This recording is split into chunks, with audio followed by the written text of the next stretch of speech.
已解锁，请启出话筒。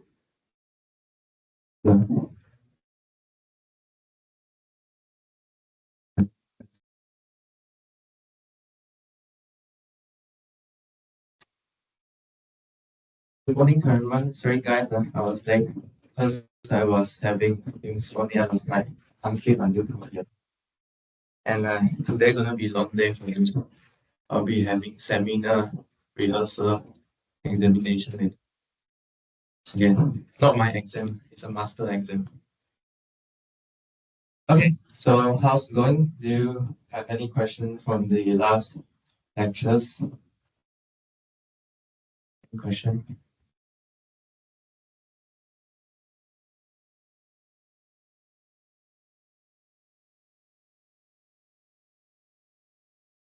How's your assignment go? Is it working well or not? Question you want to ask about your assignment? I'm going to get some hint.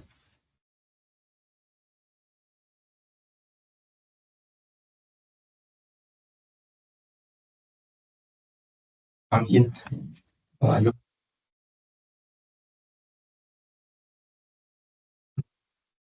what do you mean?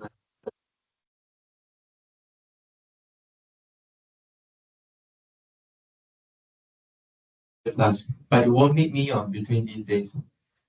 You won't meet me, right? Sure, you can hint me. But if you have now, maybe I can settle some of it for you.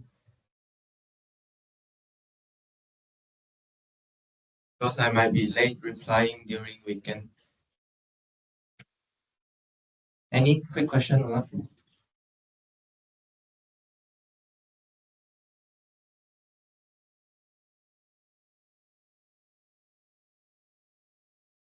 Okay, so okay, never mind. We will see later again. So let's continue from what we left last time. So last time we end by introducing a theorem, which is the monotone convergence. Does anyone remember what's the content of this theorem is?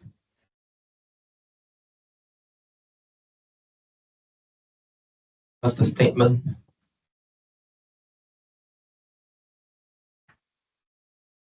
Statement?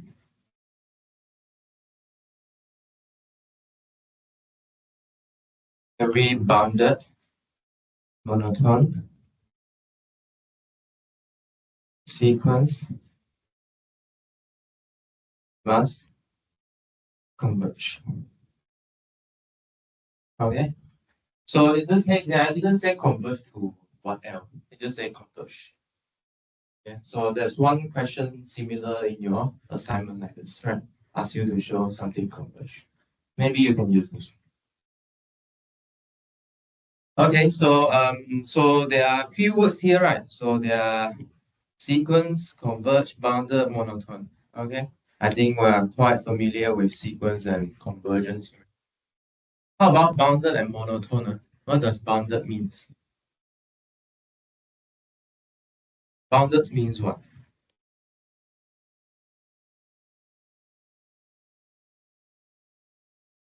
Mean two things, right? What are two things?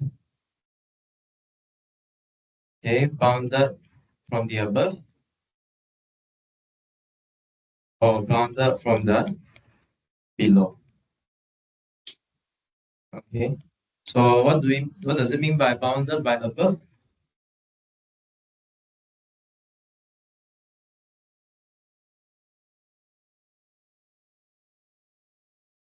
Huh? Bounded above means what? Your height is bounded, right? So bounded by what? Bounded by a number. Okay. So bounded a bit above means what? There exists a number m such that for all terms, in your sequence, an is less than m. So maybe you can think of sequence as bunch of molecule. or atom instead of body. Right? So they are bounded by some number. Yeah, sure. Good question. Can I change this statement to less than equal to m?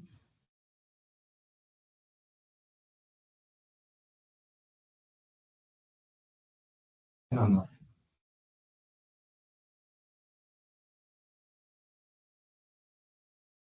Sorry. N? You prove it? Right. We have we have learned a lot of proof about proving two equivalent statement, right? Is it possible or not?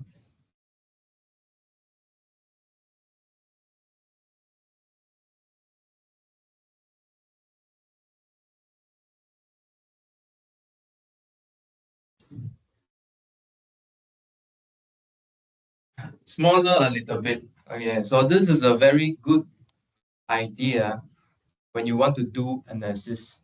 Smaller a little bit. Every time you need to see a little bit. What's this a little bit mean? In a mathematical term, we call it infinitesimal small. Okay, so calculus is about a study of infinitesimal, a little bit smaller. Could it possibly true for all kind of sequence? What if my sequence um, has an asymptotic to a bound? Let's say this bound is 1, for example. Okay. Is it possible to make this bound greater or equal to it? I mean, you can. This, but less than or equal to, not necessarily equal. Okay. So one direction is easy here. Which direction is easy? And which line imply which? The below one implies the above one? Sure. If it is equal and how? This one need strictly less than. The above one implies the below one, right? If the above one is true, meaning here there are two statements, right? Less than is already true. So less than or equal to is true as well. Okay? Does it make sense? P implies P or Q. Okay. How about the other direction? So the other direction got two cases. One case may be less than. The other case is equal to. If it is less than, then this is what you want. But if it is equal to, does it still imply that an is less than m for some m or not?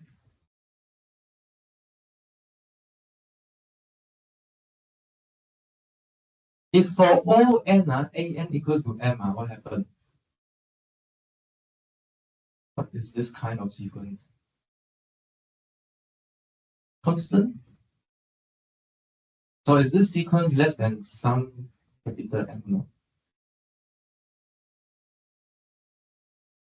What m you can take? 2m, m plus 1. Makes sense? Okay. So proof equivalence of top to bottom, bottom to top. Okay. Okay, good. So you can replace with less than equal to. Sure. The other case bounded below, so you just swap your inequality. Okay, there's a little m such that for n, your an is greater than n. Okay, so similarly, if you want, you can make it a weak inequality. Okay, how about monotone? So what does monotone mean?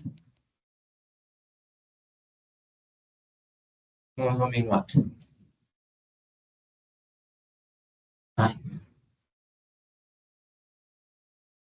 also consists of two things, right? What are the two things?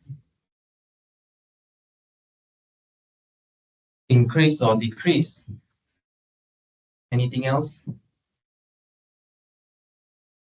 Yeah, we have more, right? More inclusive, non-increasing and non-decreasing. So what does non-increasing mean? Non-increasing means what? Not increasing. So if it is not increasing, then what can happen?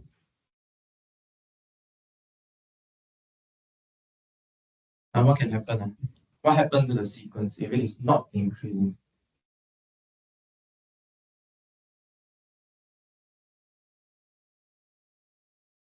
If it's not increasing, what happened? Have to go down, right? Either stay the same or either go down. Okay, so this means what?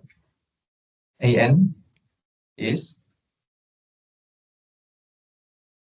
how do you compare the consecutive term? AN is uh, greater or equal to, okay, the next term. How about non-decreasing? AN is uh, less than or equal to AN plus 1.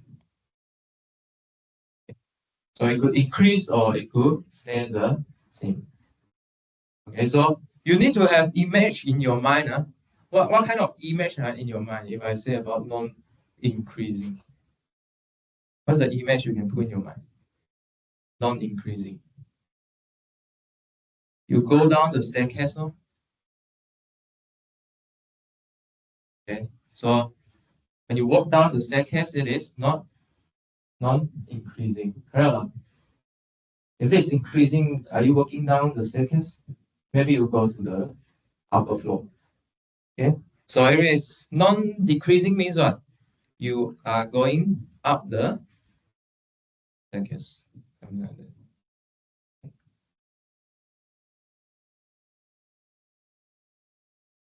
Right, so we won't prove this, okay, we won't prove this in this class, but I want to tell you that this is a very nice theorem. So since we didn't prove it, but at least you need to like has a picture of proof. Okay, has a picture of proof in your mind. Okay, so remember last time we drew this kind of diagram. So we have a sequence, some monotone sequence. Okay, maybe say it is going up. But in this case here, the sequence we consider here won't forever go up, right? Because why? It is bounded. Okay, so there's a bound here, but it's still non-decreasing. For example, let's take this case to be non-decreasing. Correct or not? Okay, so you keep going up, but you still have a bound. So meaning what? Okay, you keep going up, but there's a bound. There's a bound is this wall. So you will eventually jump into the wall. Okay, so this is the idea of the flow. Okay, no. So this is the place where it converge. But let's say this is the bound, right? Okay. Does this bound here necessarily be the limit of this sequence? Why? We maybe have more than one bound. Okay, maybe we can reduce the bound a little bit, like what say little bit. Okay, we maybe go down a little bit. It's still a bound. Okay, let's say we call this L star. Let me how about we move this higher a bit. And maybe if we go down a little bit, it's still a bound. But how much do we need to go lower? So this is the question you will answer in MA1. And why we can keep picking these smaller and smaller and smaller and smaller. Okay, this is a property of real numbers. Okay, the completeness of real numbers. Okay, the density of these rational and irrational. That's why your number line is a line. Why not discrete point? Should be discrete point, right? Because like natural number between 1 and 2, there's a distance there. Every two number, there's a distance. Why you draw a line instead of dot? Okay, so this idea will be pursued further in MA1. It's called completeness of real number or the density of rational and irrational number. So if you are interested, you can do this as your the completeness of so, so you can do comment how to spell and so you can try and do the completeness or the density of rational or irrational. Yeah. So today we will go through only one example to use this theorem. Okay, so there are a few other examples inside your notes. I will just leave it to you. I will provide you the solution. So let's see how we're gonna use this theorem. Okay, let's see which one we want to do. And let's do this. Okay, so let's look at this sequence here. So we show that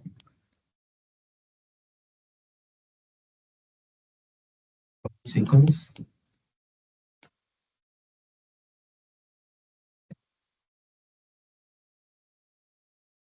and by a1 equals to 2, an plus 1 equals to an 6 over 2, and for n greater or equal to 1 is convergent. Okay, if it is convergent, we will find its limit.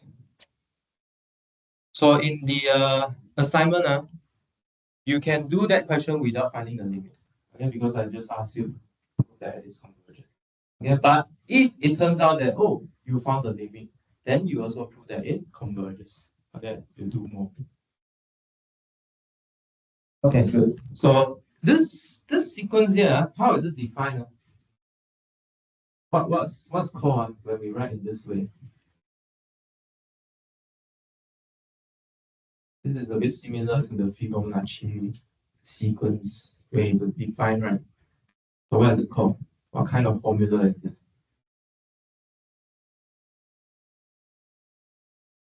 So this is defined using the previous term. So what's the formula called here?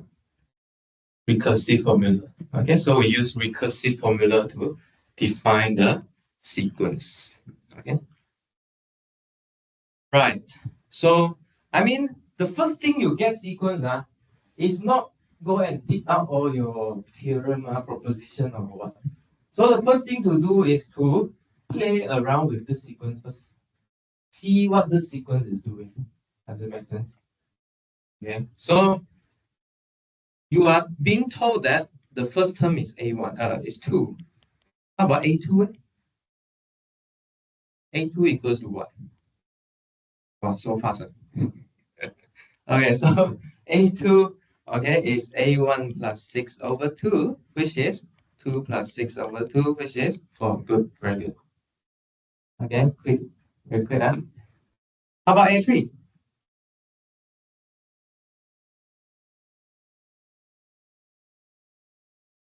4 plus 6 over 2 is 5. Okay, A4 then? 7 over 2. So which is what? Maybe we write in decimal. 5.5. Okay. A5 then?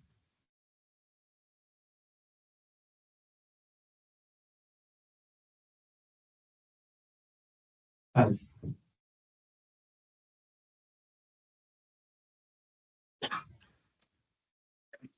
Ilya, what is A5? Sorry? A5 is 11.5/2. It's still 11.5/2. Sorry? But 23/4, like this. How about the rest? Have you checked? 23/4, agree. Okay. So what is 23/4? 5.75. The next one, maybe try one more. 5.75 plus 6/2.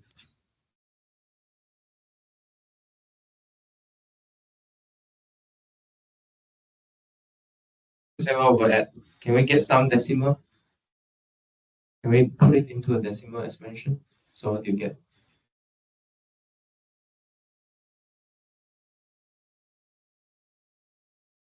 Good. Okay, agree. Okay, agree.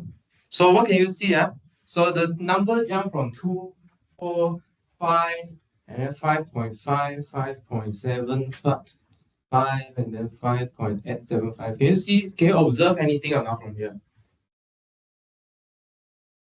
Okay, first of all, it is like approaching 6, gets smaller and smaller, but to approach 6, it is actually increasing each time. Okay, it's increasing each time. Okay, so this is what we need to prove. Okay, so already when you write down the sequence for most of the time, right, you can see some nice property popping up. Okay, so first thing first, so we will try and prove that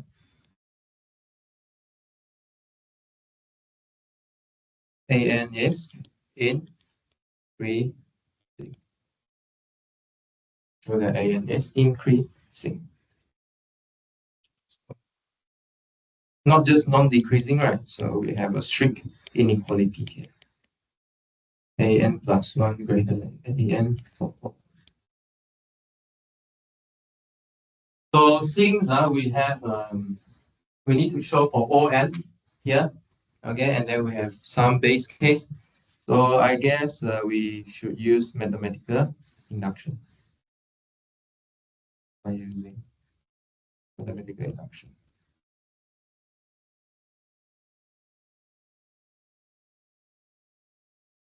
Okay, so what's the base case we need to show here?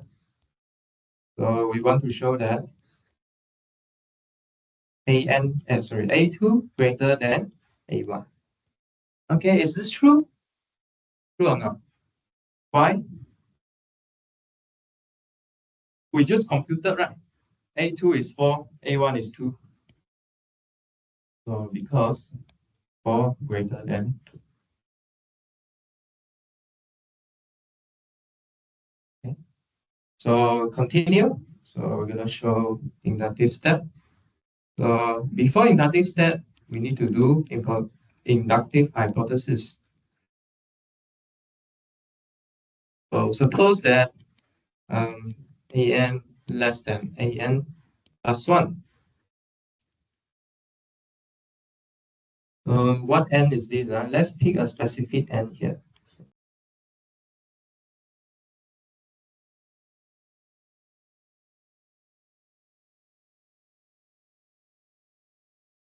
And then what do you want to show in inductive step?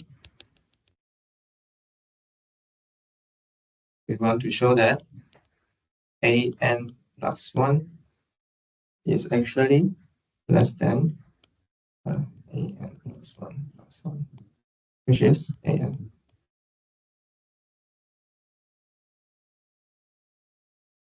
Okay, any idea? So we want to show this inequality, right? So you can start from left or start from right. Okay, anywhere you want. So let's start from right, left. Okay, so consider AN plus 1. What do you know about AN plus 1 here? This capital N plus. There's only one thing you know about AN, right? That is by the recursive formula. Okay, so if you apply the recursive formula, what do you get? You remember? So we have AN plus 1 equals to AN plus 6 over 2. Okay, so we can link it back to the previous term, which is AN plus 6 over 2.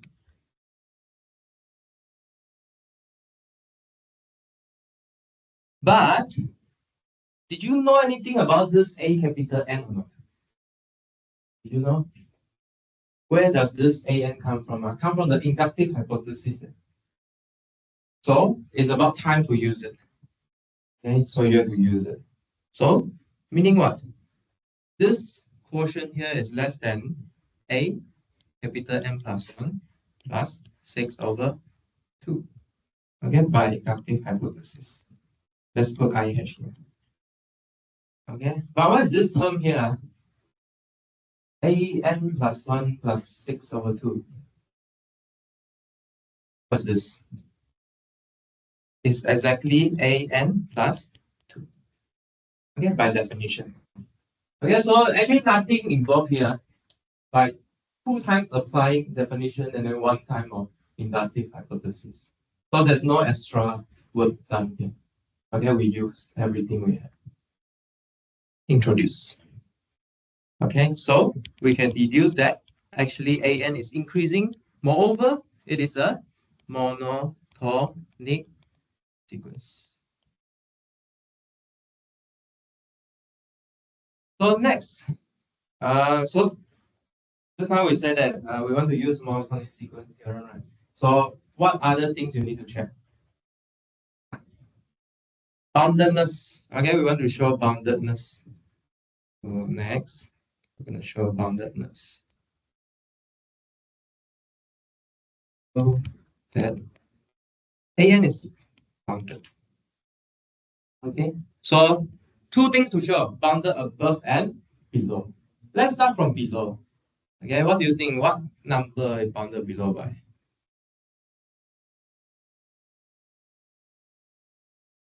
Sorry?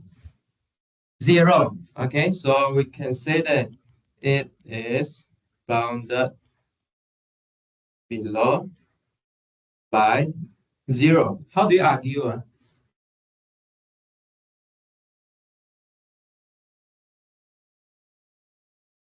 How do you argue?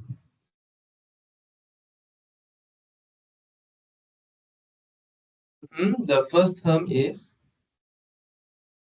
2, which is greater than 0, and AN is increasing. Okay, increasing means what?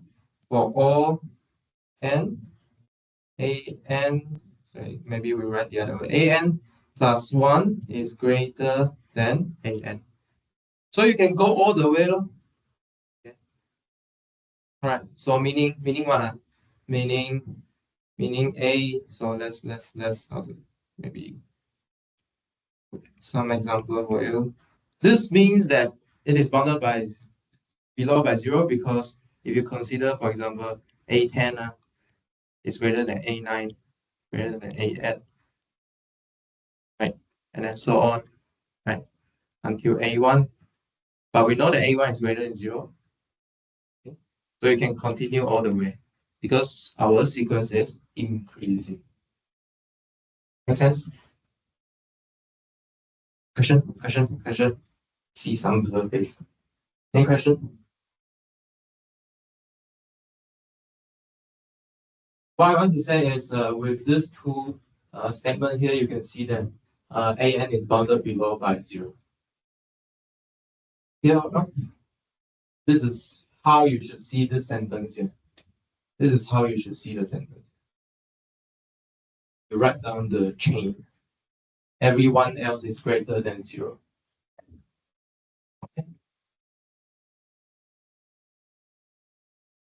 Okay, how about the other way?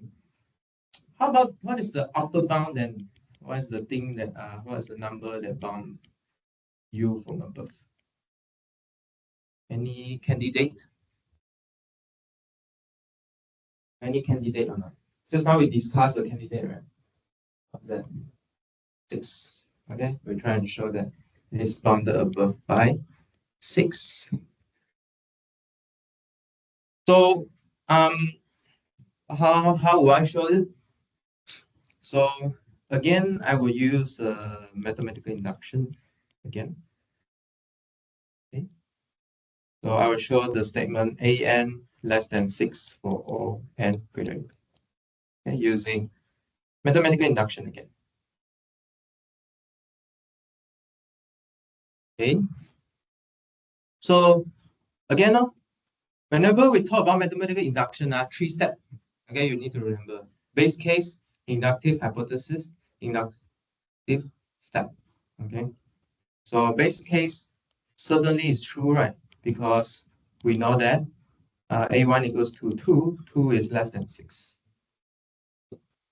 So then we will have inductive hypothesis. Okay, so suppose a capital N is less than 6. Okay, and then inductive step, we want to show that the next term, okay, is also less than 6. Can we show it? I give you 1 minute to write down. Yep. Use similar method. Try and write this part down.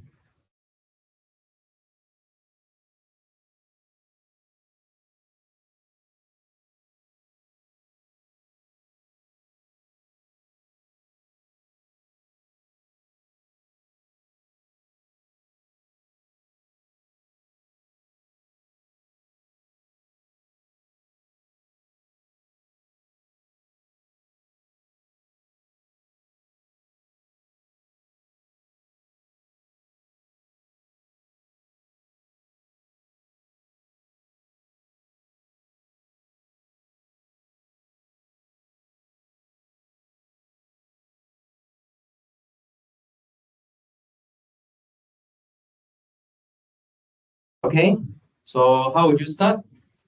So we will start with left hand side again, because 6 and nothing to do with nothing more you can do with 6. 6 is just a number. Right. So we can play around with an plus 1 first. This is by definition just an plus 6 over 2. Okay. So we relate n plus 1 term to the n term again.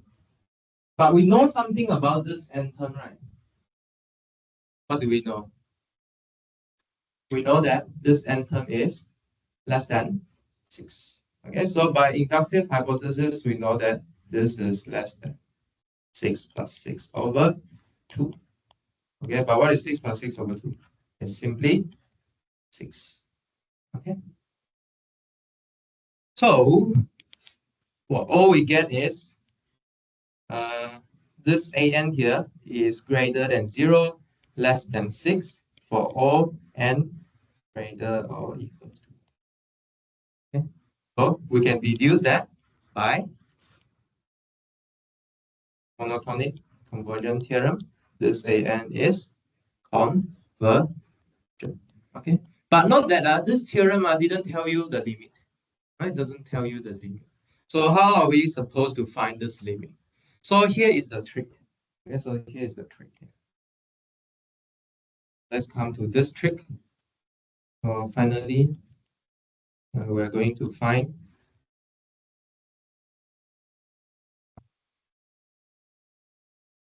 the limit of A.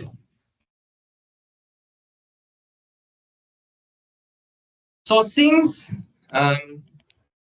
an converges, right, we can suppose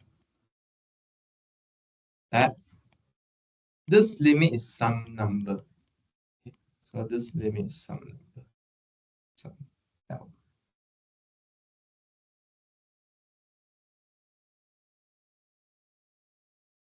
And then what can we do here? We want to find this M. So it's like we're setting some unknown here. And then we want to solve for this unknown.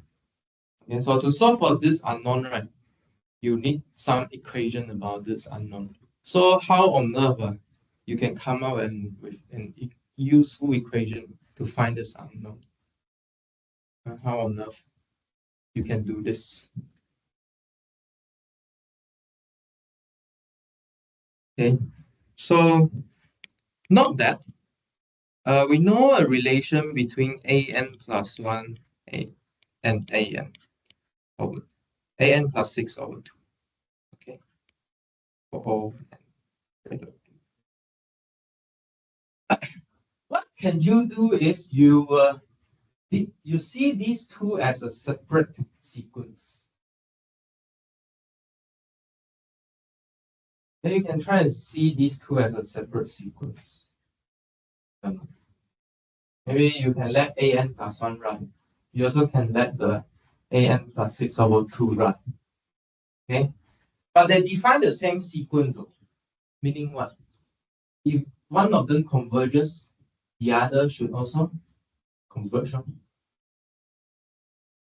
They have to converge to the same place. Okay? So actually, you can consider the limit on both sides.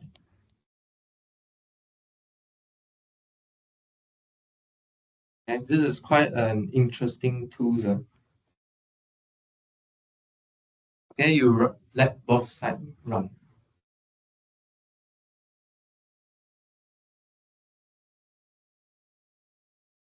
Okay, but how do you compute the limit on the right hand side?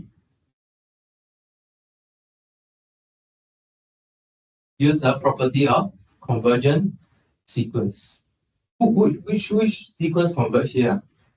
AN 6 also converge, right? You see it as a constant sequence. 2 also converge. So if you use the property of convergent sequence, you can bring the limit into all your terms, right? So we can bring it in, this plus 6 over 2 like this. Okay, so but we assume that the limit is L, right? Okay, so we got L plus 6 over 2. How about the other side? We should also get L. An plus 1 is just an running one ahead an. But in the end, you should run into the same limit. Okay, in the end, you should run into the same limit. Okay? So from here, this equation here, can you solve for L or not? What do you get? 2L equals to L plus 6, which implies that L is equal to 6. So this means that your limit is 6. Okay, so align with your observation. Okay. Okay. Any question? Any question? I think this is the last example we do here. So other exercise in your notes, you can do it yourself. I'll post the solution. And this is all what you need for your assignment. Not yet. One more. There's one more. Okay, we'll finish today. One more about series. But until question 3. Okay, until question. Okay, any question? Question? If not, maybe we take a break first because we're gonna start new stuff later. Series. So let's take a break until 9:56.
这个，这些话你上课的时候讲，当你展开来了，它都会小于，所以你用小于等于，所以我就可以，如果它小于的话，我就可以用小于等于填。那很像你给我们的assignment的话，我也可以在这里摆小于等于的。你看一下，我现在全部都是小于，我可以加一个等于。呀，如果能的话，能不能说一下为什么每一项都是小于？挤的去分分母就有。对啊，写出来。哦，好。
我是全语应该是川语是川语，建同、小平、金盛、学优、子莹、永雄、恩慈、玉还在公平、春香、玉良、魏琪、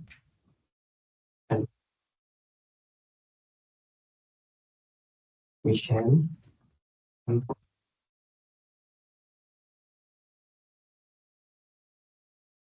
哪个？等一下我看一下，忘记了那边。小莹、小杨、一平，喂，袁一平，OK。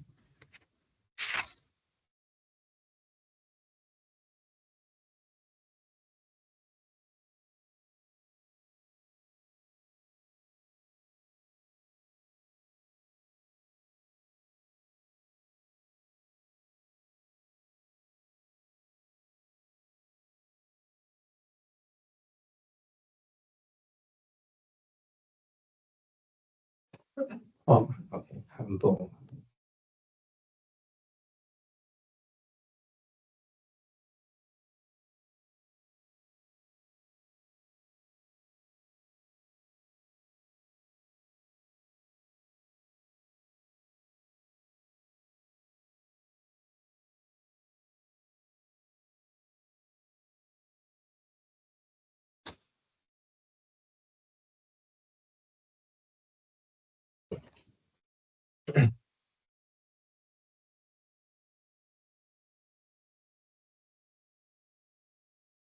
Okay, so we are now going to list sequence. Okay, sequence is a list of number. Okay, list of definite order. Okay, so we order our numbers. But what we're going to do now is we want to add all of them. Okay, can you imagine adding all of them? All the terms in your sequence. Can you imagine?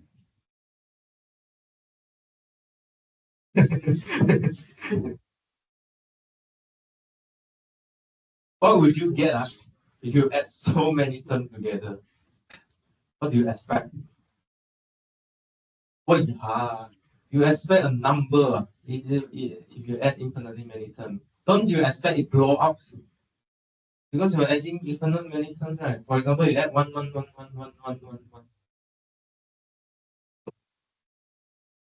Okay. Typically, this kind of sum, infinite sum will blow up. But sometimes they add to a number. Okay, then we will call the series converge. Okay. Yeah. Actually, it's not normal if it add to a finite sum. Okay. But this is the subject we're gonna study. So before that, we want to define what is series first. Okay. So actually, this series means infinite series. Okay. If it is finite, nothing to study one. Correct or not? Finite series. Finite series always you get a number. Correct or not? It's finite sum only. So interesting to study is infinite series. Okay, infinite series is of the following form: a1 plus a2 plus a3 plus a4 plus dot. Okay, and stop. Okay, so how do we denote this? We will denote it as the sigma n starting from n equals to 1 to infinity of an, or if it is clear from context, we'll just write sigma an. Okay, to simplify. So let's do some easy example. Okay, I think you know this from your school. And did China learn geometry series? Or learn? Let's do this. What is this?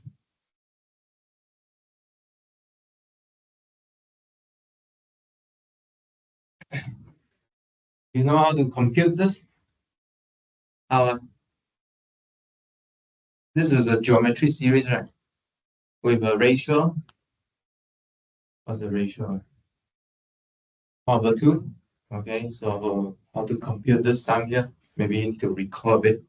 What's the formula? Formula? Hmm? Okay, a1 over 1 minus r. Okay, so we have 1/2 over 1 minus 1/2, which is 1. Okay. So like what I say, okay, this formula is just formula. Okay, can you make this sum into some meaningful object? Okay, so what can you imagine here? Imagine a number line. Okay, so this number, always you can think of a number as some sort of distance. Okay, distance. Okay, so first you take a half distance. Okay, let's start from somewhere. A convenient way to start is 0. Okay, let's put some distance here. Half. Okay, the distance. And then 1/4. And then 1/8. And then you keep adding. Okay. So what length should this converge to? So the calculation you did is this should make up a length 1 object. Does it make sense? Okay, so you slowly start filling in this length 1 distance. Okay, so this is just a speculation. Of course, you require proof. Okay, so this is how we prove this. But later we will prove this formula. Okay, we will prove this formula. Another example. Okay, let's give you another example. So like what I said, the maths I do, I'm not only doing this algebra or calculation, we want to see it geometrically. Okay, we need to be able to put some meaning to this number. Typically, this meaning comes from geometry. Okay, like the object you use. And your table are built out by geometry, by the way. Otherwise, you don't have things to put your notebook. You need to hold by yourself. Okay, so very important that geometry is very important. Okay, so let's give another example. How about this one? 1/4 1/16 plus 1/64 plus 1/256.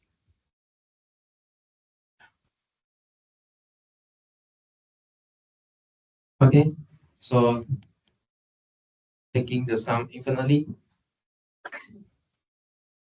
You know what the sum of this equal to?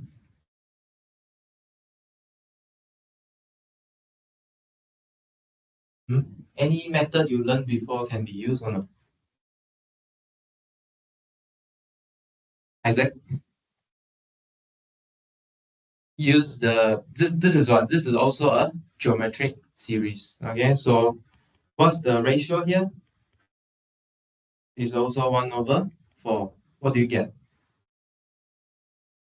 1/3. Okay, so can you observe anything or not? You see, the sum here, some of the term here get pretty complicated. Okay, but it somehow to be some clean number. Okay, some clean number. So you might wonder where this clean number from? Where this clean number from? Okay, so can you think of any geometry object or not that can explain this number? And to try and think about, give you a few minutes to think about. Maybe you can discuss with your friend, try out something. One hint I can give you is the property of this number have.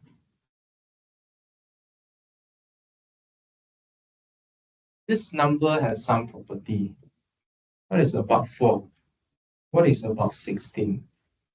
What is about 64? You split this number up.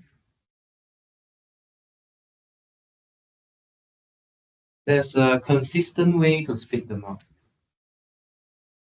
or decompose them.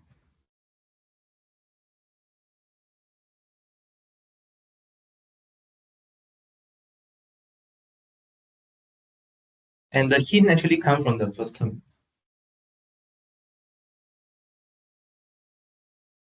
I think there's just one meaningful way to split up 4. Right? 1 times 4 is like just 4. But 2 times 2, the square of number 2. Is 16 a square or not? A square of 4. 64, square of 8. 256, square of what? 16, eh? 16, okay. So square means what? Square. When did you take square? Area. Good. Area. Okay, so you take somehow you're taking area over same side. Okay, same length of side. So what picture can you draw here? So you can start with this grid here, let's say. So let's start from the grid. So let's start from a 1 by 1 grid. Okay. What do is first you split this grid into 4 parts, right? Because you want to take 1/4. Okay. So meaning what? You take the square of length half. Okay, and then this is the area that you take first. The next term, 1/16 is what? Equals to 1/4 times 1/4. Okay, So meaning you can realize it as another square. But to be convenient, I purposely pick this 1 over 16, area 1 over 16 square here. Okay, so here is 1 over 4, 1 over 4. Okay, I cut another square with length half into 4 pieces again. Okay, so I do this. Okay, so I can continue this process. Okay, so I purposely pick this grid.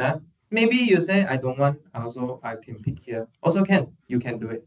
But if I pick it in this way, you can see that it somehow occupied 1/3 of this square here. Square of length 1.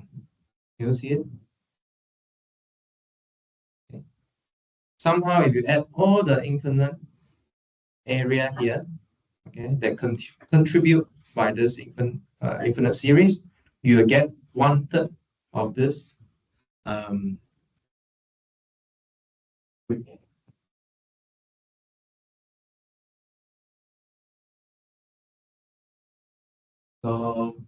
so maybe people will ask you, right, how to slice a square into 3 parts equally.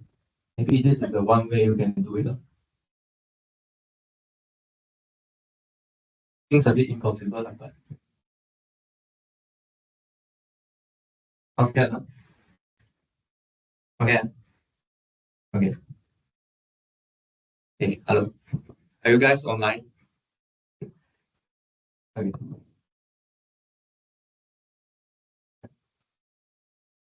Okay, cool. So we will prove this infinite sum theorem. Okay, so let's continue.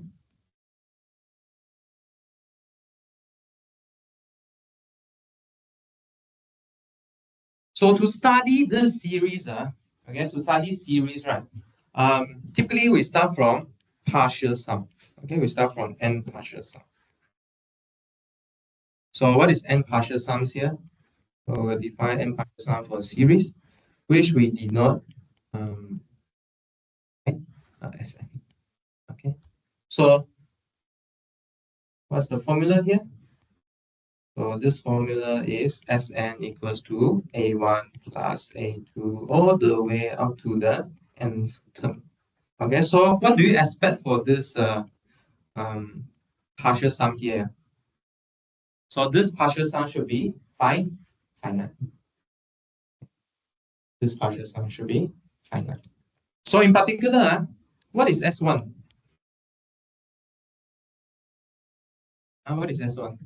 S1 is just simply the first term. Okay, and then next term is A1 plus A2.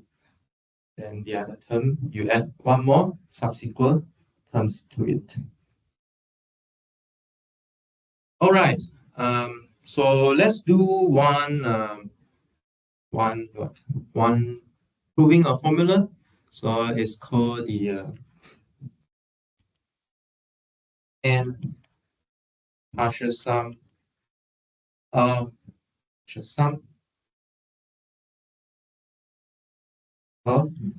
geometry series. Okay, so this one we will prove it.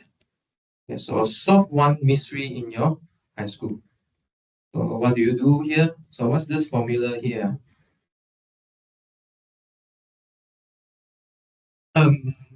So what's this formula here? Prove that this is equal to A times 1 over R to the power n over. So when we talk about this proof like this, right? I told you what it equals to, right? You don't need to like think, how to say, think too far. We don't need to think too far because I already give you the result already. So you should play with the result first. Yeah, try and play with the result first. Then it will give you some hint how to prove. Okay, so this kind of proof you should play with this result first. How to play with this result? So let's start with some idea here. Okay, so what do you want to do? You want to show that Sn is equals to A times 1 over R to the power n over 1 over R. Okay, so this is what you want to do.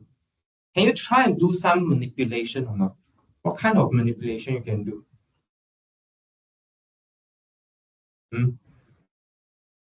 What kind of manipulation you can do here? Sorry? Try. So my philosophy about maths is trying. You must try. Okay, it's not straight away see answer. That one is wrong one. Okay, because this is how we train, right? The mathematics teacher like to tell you 这样做就可以了，做这样就对了，全部就是这样做吧，直接给答案的。Okay, but we have to try because we are on the research side. For research, right, we have a non-stopping trying. We meet a lot of wall, if you like. We meet a lot of bomb. So we need to break the bomb. So we need to keep trying. Okay, so what can we try here? Yeah, move to the denominator to the other side, right? Okay. Multiplication is typically always more friendly than division. Okay, so we move to the other side. So this become a question again. Show the left hand side equal to right hand side. But what do you want to do? What do you want to do? You want to show left hand side equal to right hand side. There's only one thing you can do, right? Compute one side first. Okay.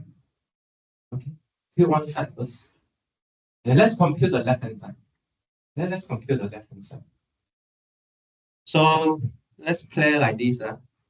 数学是这样玩的。来就 see. So Sn is equals to A plus AR plus AR squared plus dot out to n minus 1. Okay, everyone agree with this one? Everyone translate the finite sum to this sum here? Can or not? Sometimes the compact writing is more useful. Sometimes if you expand it out, you can see something. Okay? Both way of writing you should familiar. So so in this case, what is 1 minus r multiplied with it? Meaning what? You need to multiply this term to every terms. Okay. But if you multiply to every term, meaning what? Meaning you are opening the bracket, right? So you want to do distribution. Okay. So if you do distribution, how about do this? Let's spread it here. So what is 1 times r and what is minus r Sn? Okay. So splitting. Make sense? Okay. So what is minus r multiplied to everyone? So simply multiply to everyone by minus r.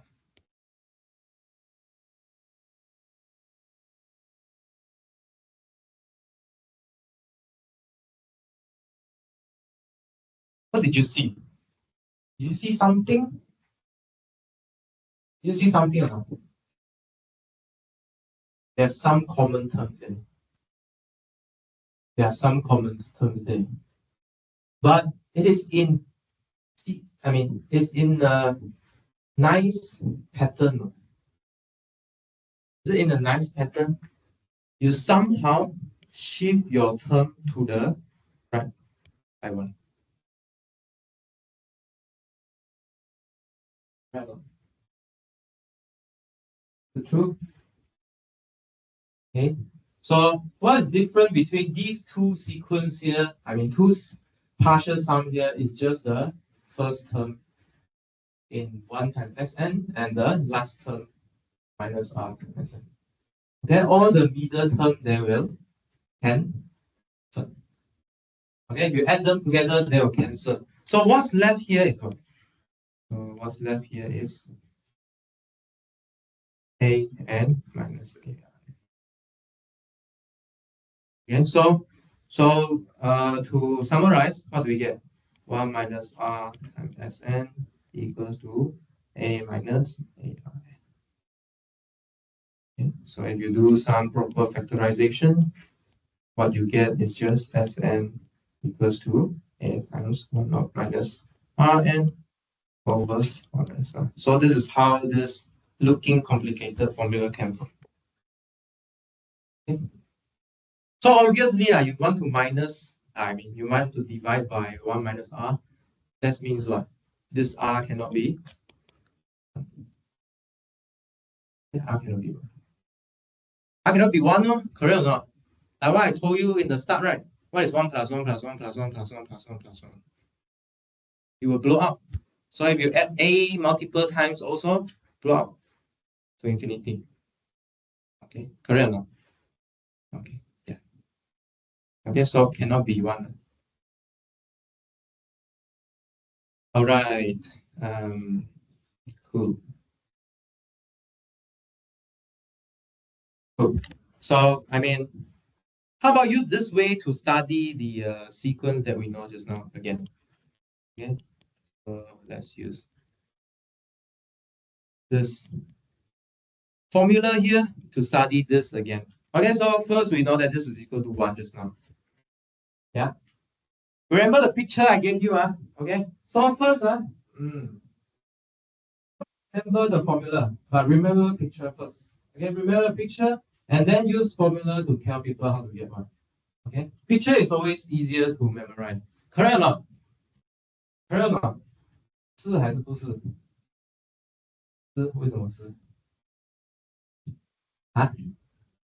看就可以了哈。If you go and see the 壁画 the wall drawing of the old people. Maybe you say go Egypt or go any cave, old cave. What people put on the wall? Drawing or writing? Both, right?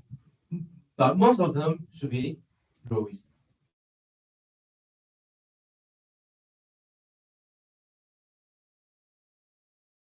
Okay, so let's see. What is S1? Yeah, S1 is simply 1 over 2.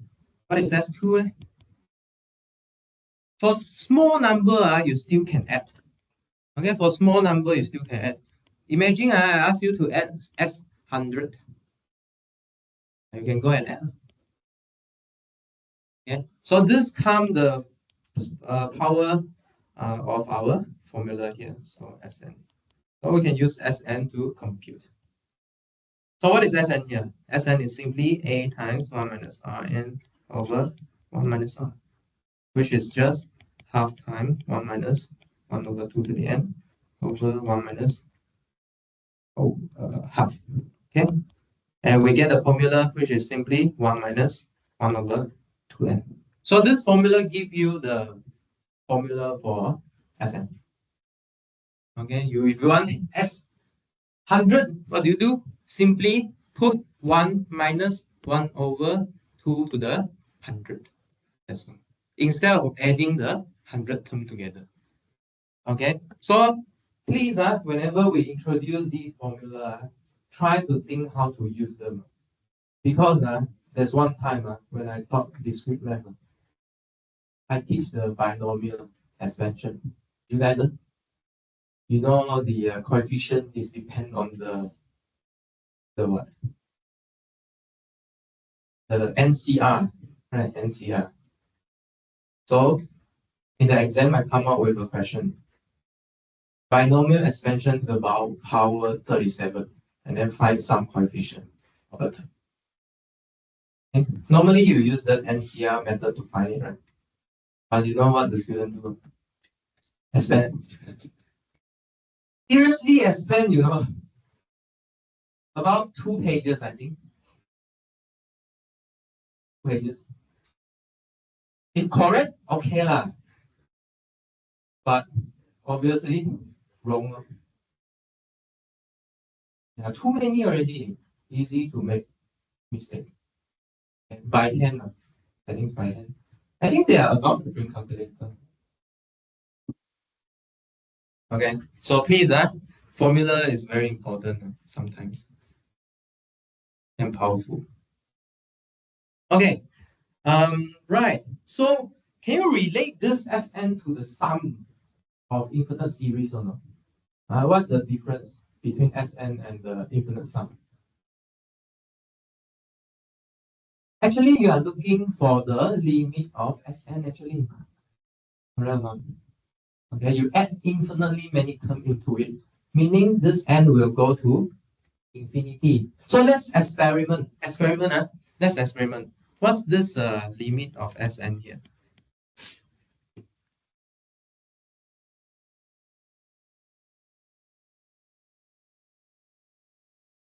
Okay, you can see here, the question of finding the sum of series become a sequence problem. It becomes a sequence problem. Okay, so can you solve this sequence problem? How to solve? Property of convergence sequence. Today Xiaopen say a lot of kind of this property already. So you must remember property of convergence sequence. Why can we use property of convergence sequence? One converge to one, obviously. Okay, constant sequence converge to one. 1/2n converge to 0. Okay, so we will get that. This is simply 1 minus 0, which is agree to our solution before. But in general, how do you prove? In general, how to prove? So if you compute that S infinity is equals to the limit of n to infinity of what? Sn. Okay. If we make it like this, what is this? This is simply the limit of n to infinity of a times 1 over Rn over 1 minus r. Okay. So, can you compute this guy here? What's this on the right hand side? Where's the sequence? A is a constant. R is also a constant. Yeah, so the sequence happens at r to the power n there. If we're gonna use property of convergent sequence again, who has to converge here?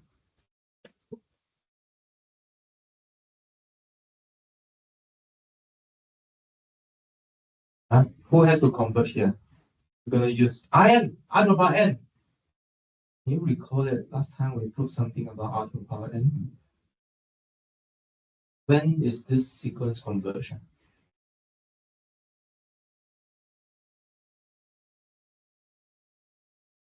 Between -1 and when r is in -1 and 1. Okay, so maybe recall a bit. Recall the image in your mind. So what's this image here? Let me go back a little bit. So we prove that when does this r to the power n converge? It only converges at -1 up to 1. Okay? But we just now say that we don't want 1. If it is 1, our infinite series will blow up. Okay, so the only choices is from strictly from -1 to 1. Okay, so this is how you get the condition in your high school, correct or not? Okay, you only allow this ratio in between -1 to 1. Okay, because r to the power n only converge there. Okay, so this is equals to the limit of n to infinity of a over 1 minus r minus limit of n to infinity of Rn over 1 minus r when what? When r is in between -1 and 1. Okay, because it converges. But what's the limit? We computed last time. Correct now, we computed last time. What's the limit in those regions? 0. Okay, so that's why this term disappears. So what you left with is a limit of a constant terms, right? Constant term a over 1 minus r, which is the formula of sum to infinity. Okay. Okay. Any question? No? Okay. So inspired by this, should I put theorem first? Or okay. Inspired by this, let's define make a new definition. So if S is a number such that the limit of n to infinity of Sn is x. Okay. It confuse you. Maybe not. Okay, I put capital S here. Then the series Sn, small sn, big Sn is said to converge. Okay, and we'll call this as the sum of the series. So let's say you cannot find this kind of capital S. What happened? This means what? This simply means that your series, the sequence of series, diverge. Okay, the sequence of n partial sum diverge.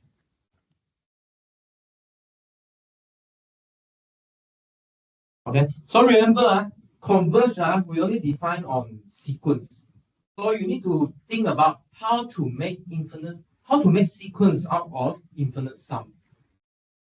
How to make sequence out of infinite sum? You simply consider the n partial sum.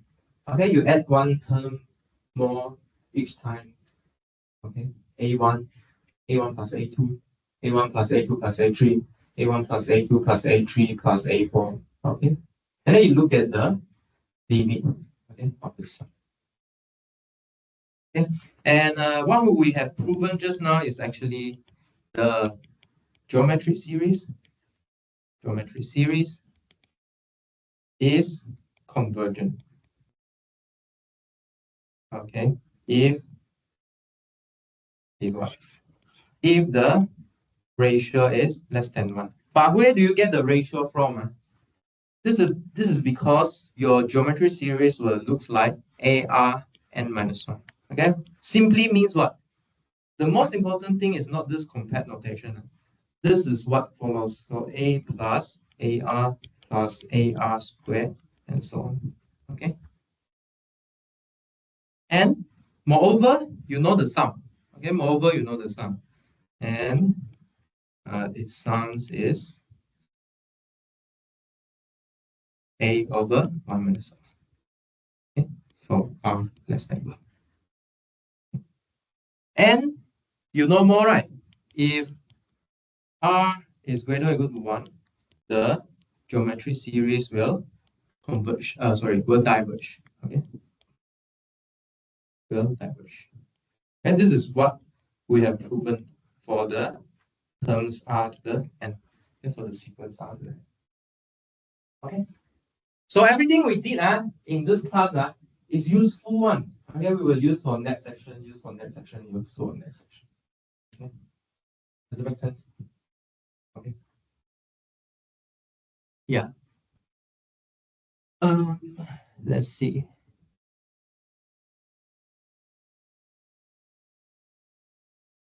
Okay. I think we can skip the example how we use this, right? Should be familiar to you guys. We have run through 2 examples. And this is an example on the application, administration of drug to a patient. I think I don't want to discuss that. You can do it. Yeah. Okay. Yeah, the application question, you can try and do it. I have solution I can give you. Let's do this new example here.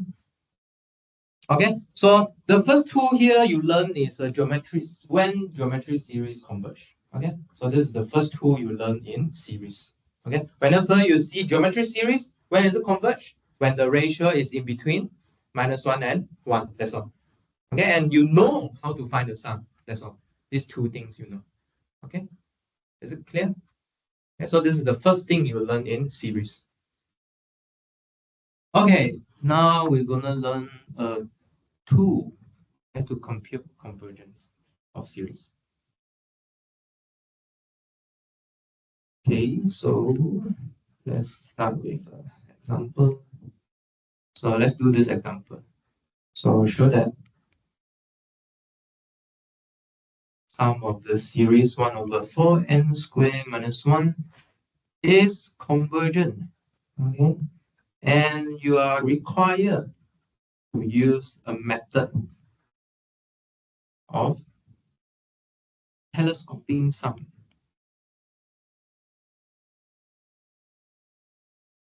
Okay? And then you can find the sum. Okay, so what does a scholar telescoping sum means? This means that you have a sum, but in the middle, every consecutive terms will cancel with each other. Okay, telescopic sum. Okay, let's see. Let's demonstrate to you what happened here. All right. So what did you see here? If you look at this sequence here, the denominator here is a difference of 2 square. Okay, difference of 2 square. Wait, let me see what this number is.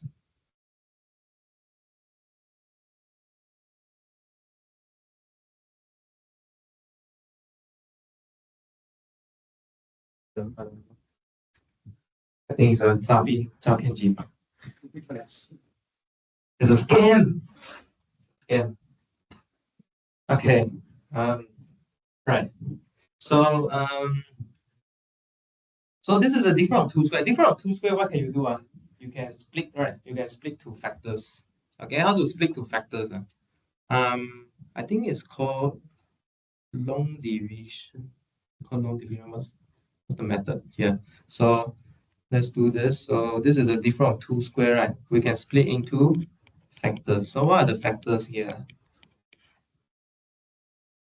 2n minus 1 times 2n plus 1. Okay. So since this denominator is a product of factors, we can further split into the sum of two fractions. What's this method called? I forget. Partial fraction. Good. Partial fraction. Yeah, so this is by partial fraction. Good. Something that I use not frequently, I forget. Okay, by partial fraction. Can you find A and B or not? Sorry? Which one is 1 over 2? Not quite.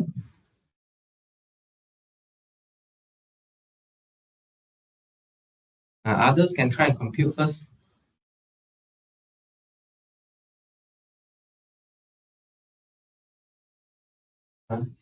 One of them is what? A 1 over 2.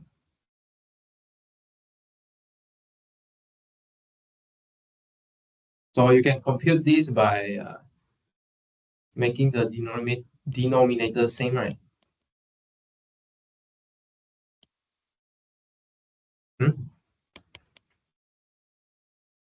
Then you can try to put some n as the root of your factors. Okay. Or you can simply do it by inspection. Okay, you can do it by inspection if you are good enough. So if you inspect, you can try these two numbers, right? A equals to half, B equals to minus. If you think I cannot straight away guess the number, what can you do? You just plug n equals to half and minus half also, and then you should get A and B. Okay.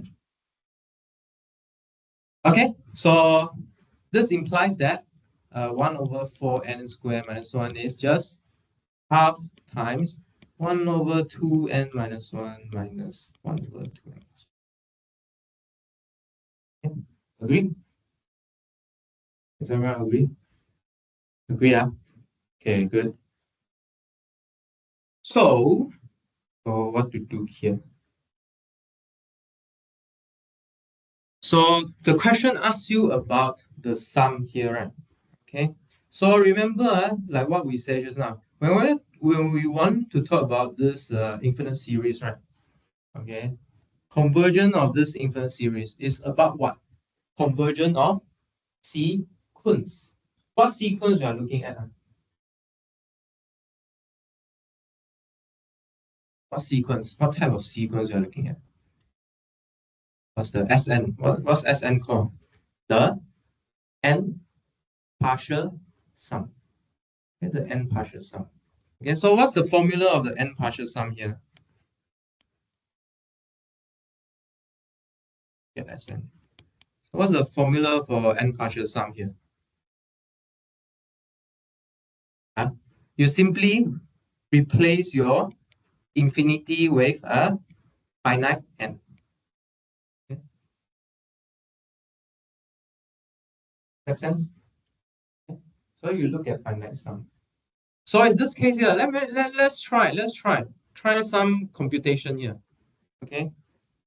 So my philosophy is trying, right? So try first. Okay. Try what? Try n equals to 1. What is S1 here?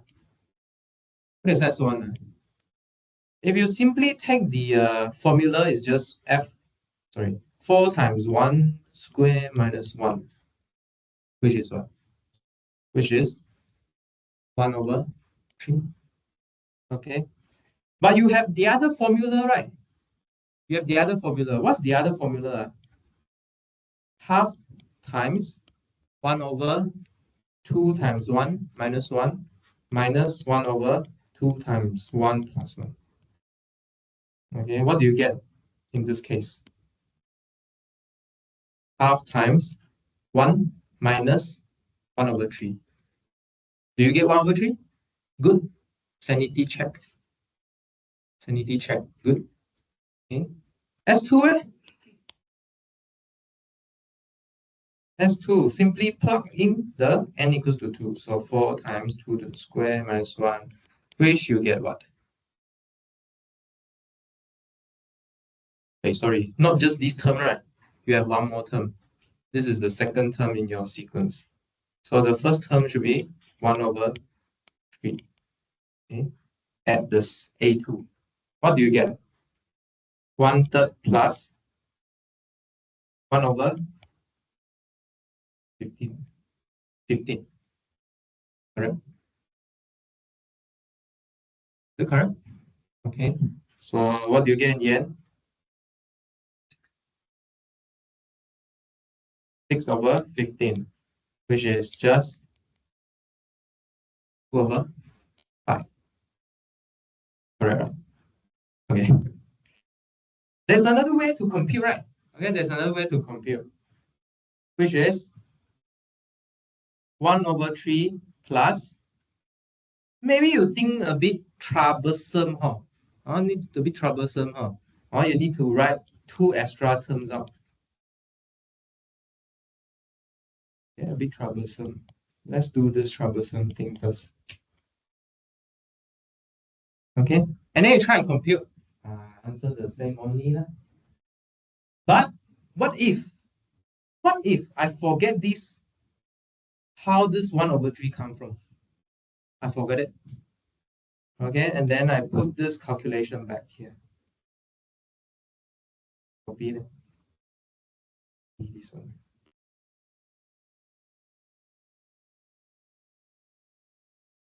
What do we see here? Do we see something useful or not?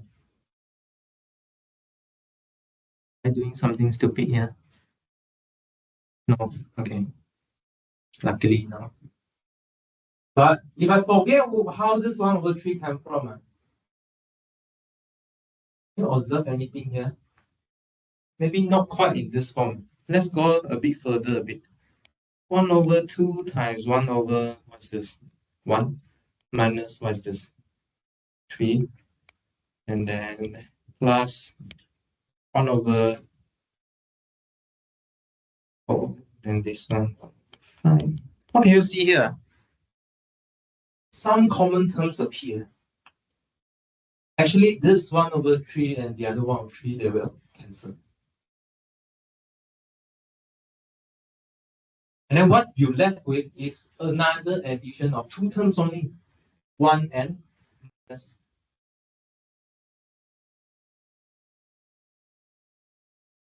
1/5. Yeah, 1/5.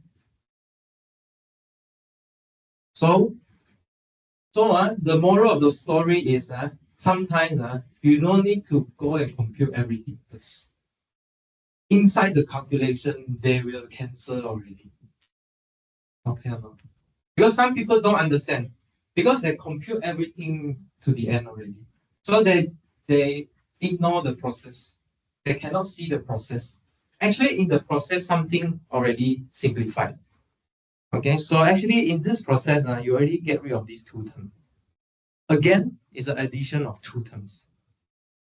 Maybe you cannot see difference between S2 because S2 on the left hand side is addition of two terms, right hand side is addition of two terms also. But if you go to S3, S4, S5, S6, S7, you see the difference already. S7, you need to add 7 terms on the left. But on the right, I will prove to you that all the middle term cancel. This is what we call the telescopic sum. And you always add 2 terms only, only the first and the last term. And you have control on these 2 terms. Okay. So maybe formula at start you seem very tedious, but when the number get larger and larger, formula is the king. Yeah. Okay, so that's why we like formula a lot. Okay, so should we prove for general cases? The way that I want to show you is actually the same actually. So let's show you the general cases. So Sn is what? Simply you write out all the terms on, expand all the terms. So what do you get? So you simply get half times 1/2i minus 1 minus 1/2i plus 1. Okay, so you should be able to expand it. So what do you get? 1 minus 1/3 plus 1/3 minus 1/5, and then so on. You just list all of them down. Is it easy to see or not? Is it easy to see? I'm not trying to fool you. Is it easy to see or not? See when you get to the second end, the last term from the previous end and the first term from the second end will coincide. Is it clear or not? Clear or not? Why?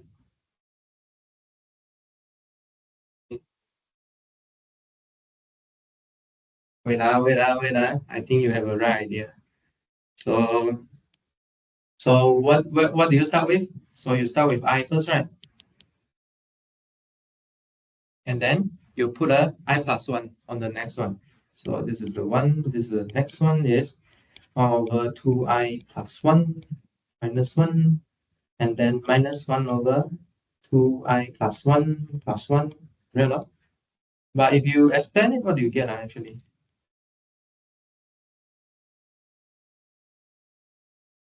So you simply get 2i plus 2 minus 1, which is 2i plus 1. Good. And then the other term stay at 2i plus 3. Yeah, good. And then you can consider I plus 2, consider I plus 3. And then you see this separately. Okay, so you see that all the middle term will cancel all the here you're left with the first and second term. So actually, this Sn is a very clean formula, which is half times 1 minus 1/2m plus 1. Makes sense, or? Makes sense. Do you know how to check makes sense or not? This Sn depend on n. This Sn depend on n. On the right hand side, also depend on n. So this is how you check the formula makes sense or not. Make sure that they both depend on the same variable. Okay. Yeah, question? Any question? Any question? Any question?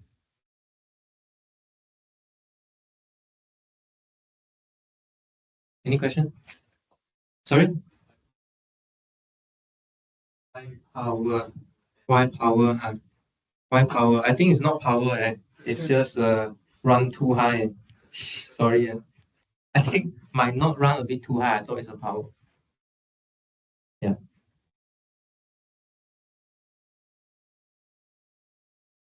Yeah. Okay, so what is the limit then? What is the S infinity? So you simply take the what's the sum here? So you simply take the limit to n to infinity. Yay! So you see here, this is a sequence. You go back to the previous section again. Okay, go back to previous section. So from the previous section, you learn what's the limit of this one.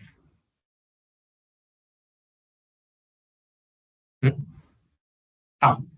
Correct or not? Because this term will go to 0 when you take limit n to infinity.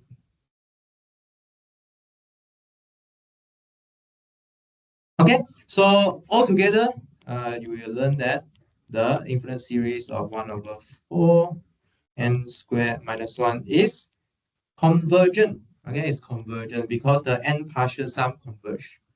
Okay, and this sum is simply equals to just half.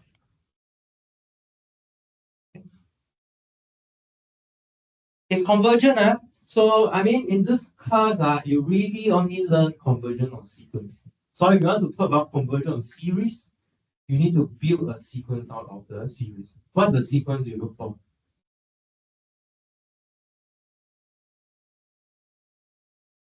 Example. What's the sequence you look for? Example. But very important thing, this one. This is the only one thing I want to get for this hour.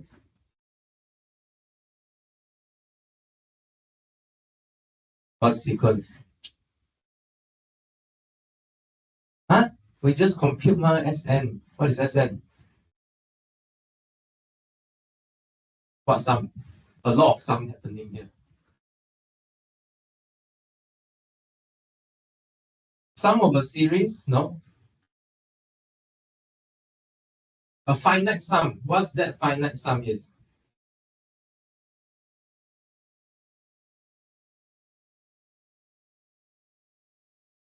Anyone want to help him? Huh? Partial sum. Right. N partial sum. Okay. N partial sum. Okay. Which term? N term. Okay. Okay. So this is the sequence that we look at when we want to compute the for series. Sum for series. Okay. Any question before we break? Oh. Okay. Let's break until 11 o'clock.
思哦。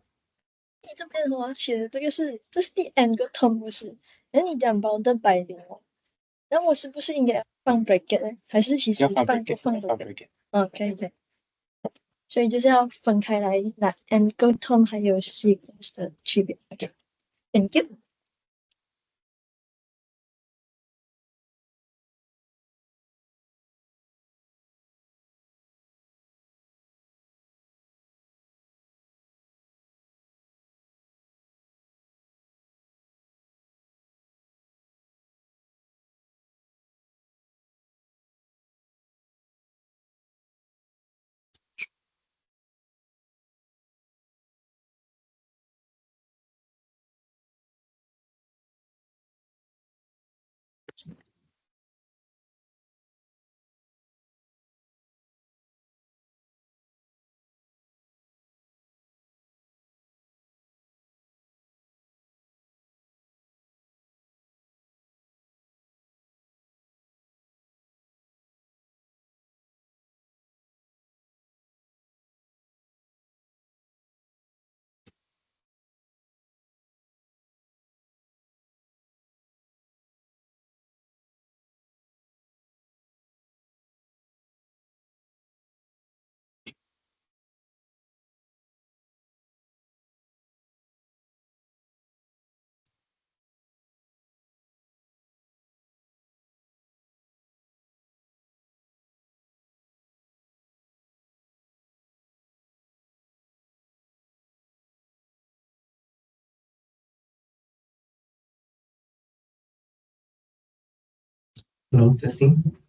Okay, ready for the last hour we have? Okay, so what we have discussed for series is geometry series, when geometry series converge. And then maybe if you add the terms inside your series, maybe they cancel, okay, like the telescopic sum, okay. And next up, okay, we try to talk about convergence of this series. How about, let's say we can talk about convergence just by studying the limit of the term involved, okay, all the a n that you add. What if we can do that? Okay, wouldn't it be a nice thing to do it? Okay, so we will have this statement here, test for divergence. What's test for divergence here? So it says that if the sum of the series converges, then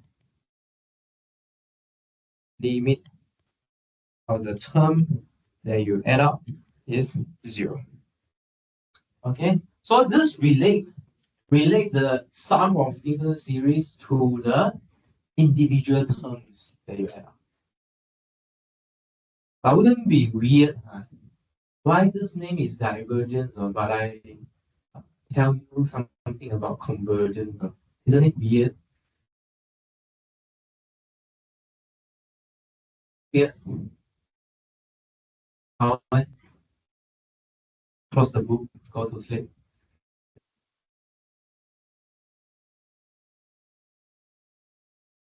Huh? Remember this topic, what are we caring for? We care about the sum of series. But this sum of series appear as a sufficient condition here. It's not the necessary condition. Can you turn this statement a bit or not to make it a necessary condition? You consider the contrapositive of this statement. Saying what? If you know that the limit of an is not 0, then for sure what? Your series diverges. So this is how we're going to use this statement here. So that's why it is phrased as test for divergence. Okay, but why we phrase it this in this way? You might say, "Ayo, then sure we change it lah. Change it to the other way, ma. Easier to use, ma. Why still keep in this form, leh?" Well,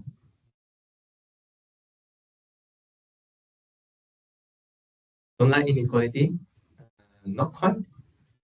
So for this purpose, right, this statement is easier to prove. Okay, this statement is easier to prove. Okay, let's prove it first. So we're going to prove this statement. So suppose give us some object here. Sn is the n partial sum. See again, n partial sum is very important. N partial sum of an. Okay, what do we have in our sufficient condition here? We know that the infinite sum converges. Converges means what? Do you remember? It adds up to a finite number. Okay, let's call it S. Big S. Capital S. So what do you want to show? You want to show that the limit of an is 0. What do you need to do here? Obviously, you need to compute the limit of an first. Okay? You know how to show it is 0. Okay? But to compute limit of an, what's that? Can you relate an back to your partial sum or not? What is an? Can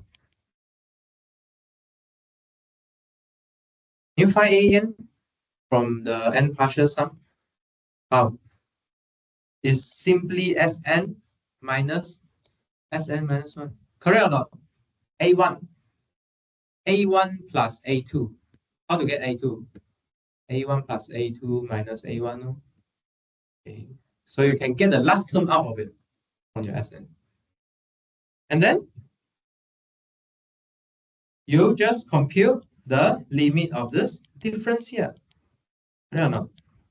Okay. See. What did you see? This is the limit of sequence n partial sum. So again, go back to the previous section. Right. You know that limit of Sn converges. Similarly, Sn minus 1 also converges because you just start a bit late. But it's the same sequence. Okay, they have the same limit. So by property of convergence sequence again, you can split it up. Okay, if you split it out, what do you get? Lim Sn minus lim Sn minus 1. So you get what? What do you get? X minus X, you get 0. Okay. Yeah. So if you phrase the sentence in this way, it is easier to prove. Easy proof. Okay, so Lai, your turn. Try and work this out. Whether this series converge or not. Okay, try and work it out. I give you 2 minutes. Figure out whether this converge or not.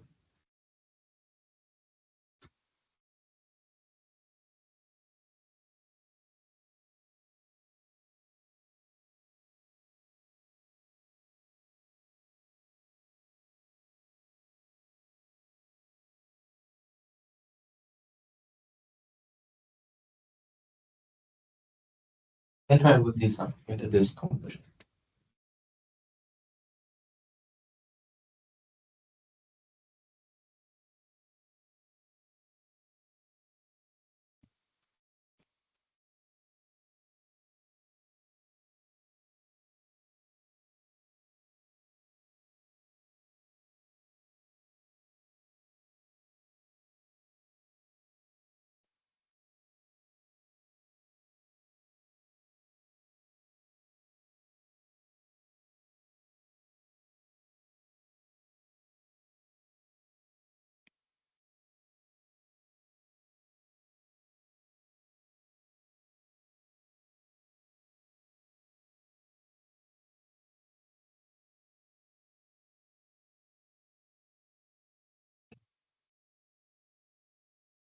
Try converge or diverge?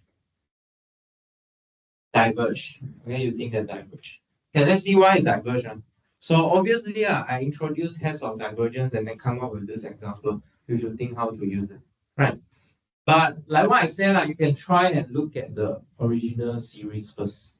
But seems a bit ugly and getting more and more complicated. Okay, so what can you do? Simply look at the limit of this term first. Okay, see what we can get. Okay, can we simplify this? This is just sequence, right? So we can simply just divide top and bottom by n cubed. Okay, so we get 1 over 3 plus 3 over n. Sorry, 2 over n. And you see that all of these are convergent sequence, or you can use property of convergent sequence again, and you will get 1 over 3. And 1 over 3 is not 0. So by the test of for divergence, you say that this series diverges. Let's say I give you another scenario. If you computed the limit is equal to 0, can you say anything about the sum of the series or not? Can you say anything? Not really. Okay, because this statement only go one direction. Okay, this theorem only go one direction. The other direction, not sure. Okay, not sure. Sure. Okay. Actually, whenever you see P implies Q, you should ask yourself whether I can prove Q implies P or not. Okay. You should ask yourself. This is what we mathematicians always do. Whenever we get one implication, we try to get the other implication. Because if we are able to get the other implication, meaning what? These two problems, right, are equivalent. To solve the problem on sum of series, I just look at the limit of the sequence. To solve the limit of an, I can just look at the sum of it if they are equal. And so we can move our problem anywhere. But turns out that the other direction is not true. Okay, not true means what? You need to come up with a counter example. Okay, so we're gonna introduce this counter example here. So we will show that this is a very famous counter example. You have to know this series. This is called a harmonic series. Okay, harmonic series, sum of 1 over n. Okay, which means you add 1, add half, add 1/3, add 1/4, and so on. Okay, and then this is divergent. I think I'm not sure, but this name seems like there's a few history. Maybe it's referring to harmonic means. Okay, or maybe you can refer it to the overtones in the harmonic, the music, when you add different overtones together. So what can you see here? If you compute the limit of an, 1 over n, it's obviously 0, right? Okay, but we're going to show that this sum is divergent. Okay, and I believe the method we're going to use is by Gauss. Okay, Gauss show it. So how do we show it? So if you consider 1 plus 1/2 plus 1/3 plus 1/4, let's write down a few more terms, right? Okay, let's write down a few more terms.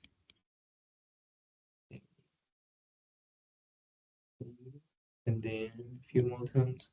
Maybe no more space. Let's stay with here first. Okay. So if you want to show something diverge, right?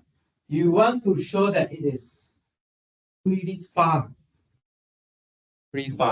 from all the positive number. Okay, so what do you do here? What can you do here? If you notice, we can group these number by this. Okay, put it in this way. Okay, how am I grouping it? So here is 2 of them. Here's 4 of them. Here is, for example, 8 of them. Right? And then can you see the pattern? Okay, 2, 4, 8 should be 16 the next, and so on. And what can you see here? You try to add this group of number together, what do you get? So first, obviously, here is U1, here is half. And what you can see is if you add 1/3 and 1/4 together, this number is actually greater than 1/4 plus 1/4. Okay. And then what do I do to the next group of number?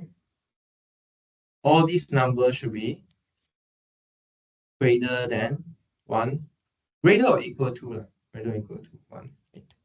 Right or not? Okay. And then so on. But look at the way I group them. Look at the way I group them. If you take the sum, what happened to this sum here? The number inside this group, right, will add up to half. So you will be adding infinitely many. So this series will diverge. Okay. So which you will get a sum that grows larger and larger.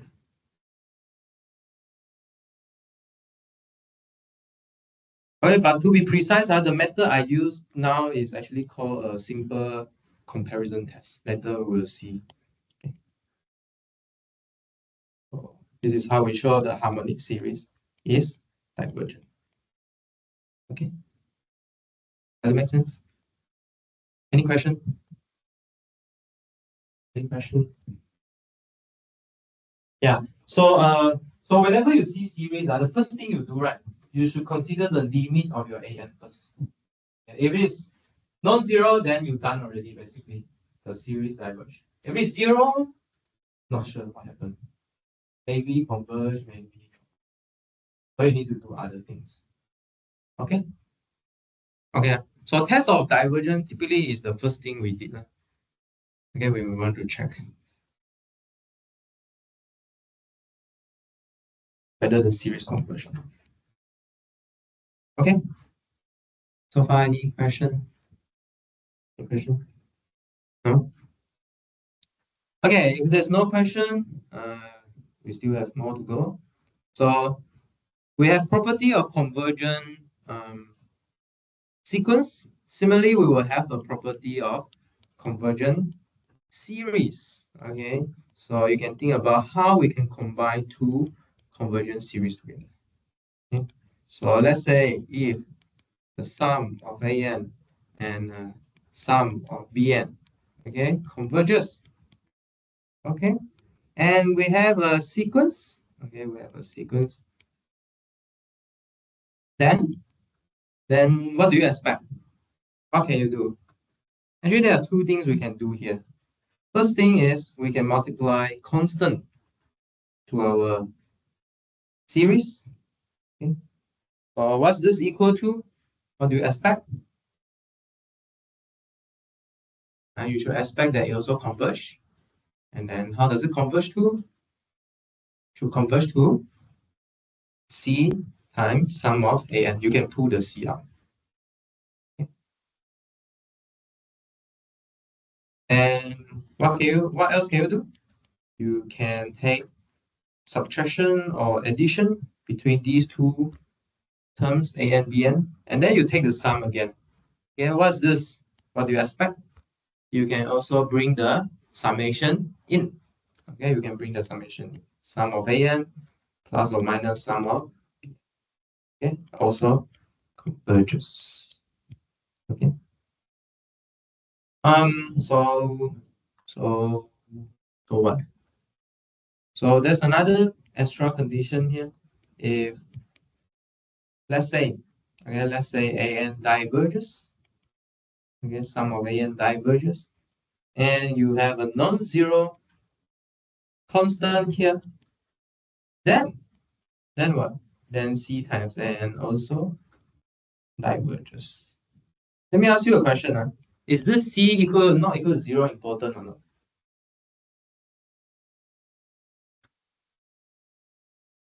C equals 0 important. Why?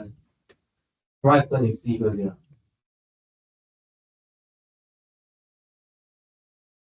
Then what you get is just a sum of constant. So you just do. So you got conclusion. Okay. Okay. Let's see. Let's do two. Okay, let's do two. Okay, I give you try first. Give you 3 minutes. Try these two examples. Okay. First example is a bit long. 1/4n squared minus 1 plus 5 times 3. Okay, this one. Second one, sum of n equals to 1 to infinity 1/3n. Okay, try and check whether these two converge or not.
Okay, right, let's do it together. So for the first one, what did you observe? Actually, there's one part of the series seems very familiar, right?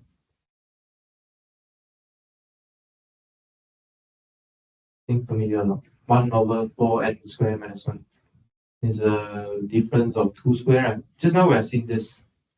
This is a telescopic sum. Okay, so we have proved that sum of this converge. How about the other side? 5 times 1/3 to the power n. What's this? What sequence is this? It form a geometric sequence. Okay. So if you take the sum, it is a geometric series. So what's the ratio here? What's the ratio? 3. So 1/3 is in between -1 and 1. So it's converged also. So meaning what we can do here, so we can split the sum, right, into two parts. So let's split the sum into two parts, which is sum of 1/4n squared minus 1 minus sum of the n equals 1 to infinity of 5 times 1/3 to the power n. So the first part we computed already, right, is half. Do you remember? Okay, but for the second part, you apply the formula. What's the formula? A over 1 minus r. So what is A here? 5 times 1/3. R 1 minus over r. Okay, so altogether, what do you get? Half minus 5/2, which is minus 2. Okay, so it's minus 2. It's actually negative. Huh? You could get negative. Huh? Okay. How about the other case? How about this one? This one, second one. Diverge or converge? Diverge. Why?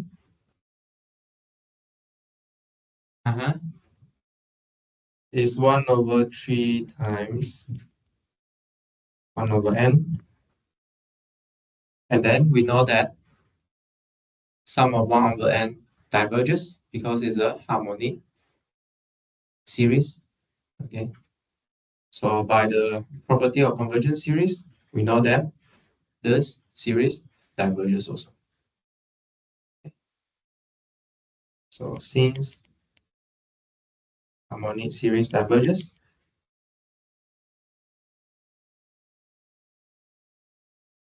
by the property of convergent series,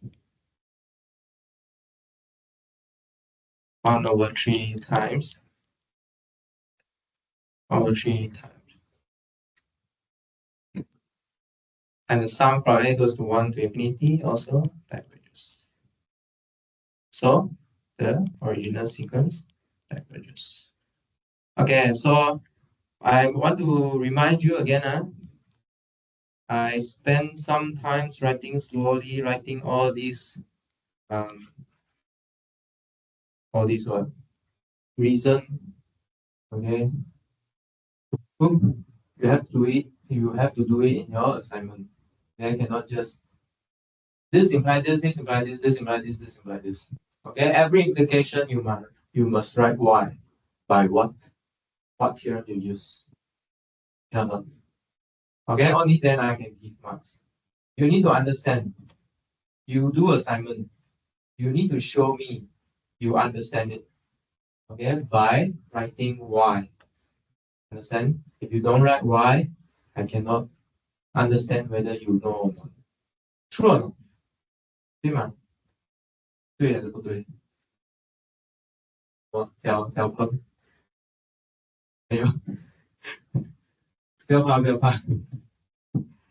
Yeah, you have to write why. You need to convince people.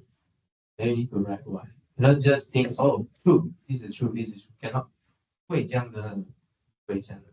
特别你做头的时候你做理的时候不会这样。知道什么意思吗？不知道，不知道咩？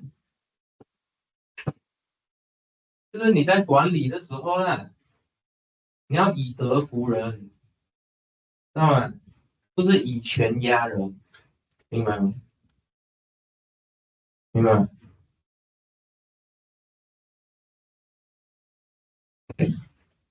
？You need to talk about reason. Okay.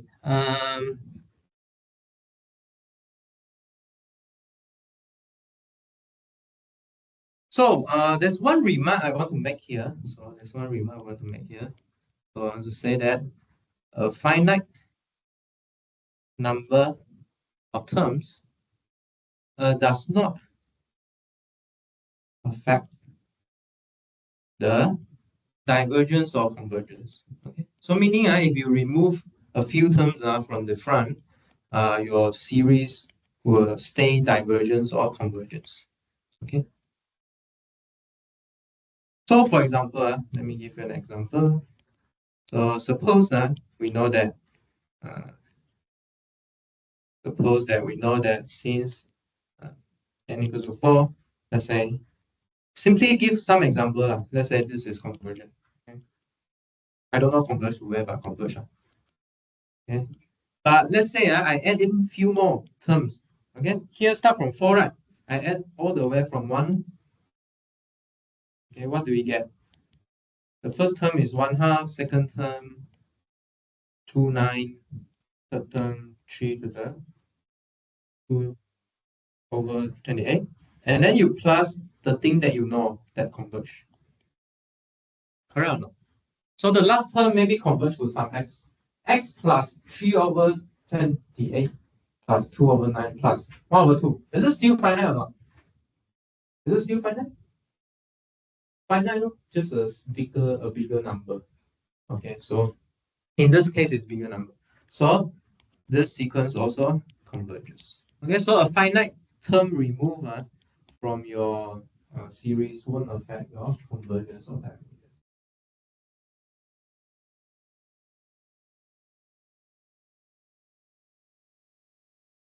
Okay. Any question? Okay, let's go one more test. I think before our end, 1 or 2. Let's try one first. So next test. Okay, by the way, I'll let you have some mental preparation. So we'll go through a few tests in this chapter. Maybe 10, 9, like that. So far, how many things you have gone through? Geometry series. I don't count telescopic sum. That one is just some calculation. What else? Test for divergence. So far, these two only, right? Okay, so now we're gonna do the third one. Integral test. You don't need to memorize them. I allowed you to bring cheat sheet into the test. But make sure you know how to use them. Okay, make sure you know how to use them. So these tests might be some good thing to include in your cheat sheet. Okay, so let's look at example first before we get to the statement. We will look at least 2 examples. Okay, first example is this 1 over n squared. 1 over n squared, which is what? 1 over n squared. 1 over square, 1 over 2 square, 1 over 3 square, 1 over 4 square, 1 over 5 square. Okay. Okay. And so on. Okay. So this is like a variant of 1 over n. Right? 1 over n to some power. Okay, so we pick the power equal to 2 here. Okay. So how do we look at this? We want to link to integral. What come out from your mind when we talk about integral? Riemann sum, good. Riemann sum, yeah. But the easiest term should be the area of rectangle.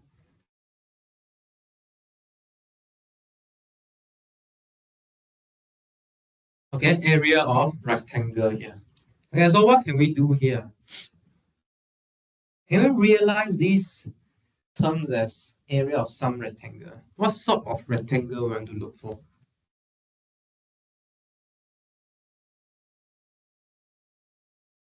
Okay, experiment this is experiment. We call experiment we experiment. If you want to do other experiment 我是不会阻止你只是我们今天做这个罢了。Okay, don't ask me why suddenly need to do this. Okay, you can do other one, no problem. But let's look at this one. Okay. So let's experiment. So what kind of easy rectangle we can make? So let's make a rectangle with a length, with a width 1. Okay, width 1. If it is width 1, right, meaning these are the height of my rectangle. See if we can make something useful out of it or not. Okay, see if we can make something useful. In research, we are like that one. In real research, 数学研究我们就是这样，我们就是不断的尝试吧，看一下有没有用，有用很好，没有用再换，就这样一直 try 吧。Maybe there's some hint from some other places， 可能从其他地方有一些线索你应该要做嘛。But most of the time we are trying. Okay, so try is a very important thing in mathematics. Okay, so let's do with 1, 1, 2, 3, 4, 5 like that. So we arrange them as an area of rectangle. So first of all, we have height 1. Okay, and then second of all, we have height half. So this is the reason why we pick with 1 because that area will automatically become your height. So we just vary in height. Okay, make sense? We just vary in height here. Okay. And what you can see, actually this rectangle is bounded above by something. Okay, it's bounded above by something. If you look at this integer point here, what do you get? This is 1, this is half, this is 1/3, this is 1/4, and so on. And all these point lies on what thing? Lies on a function, the function that you know pretty well, which is what? Y equals to 1 over x squared.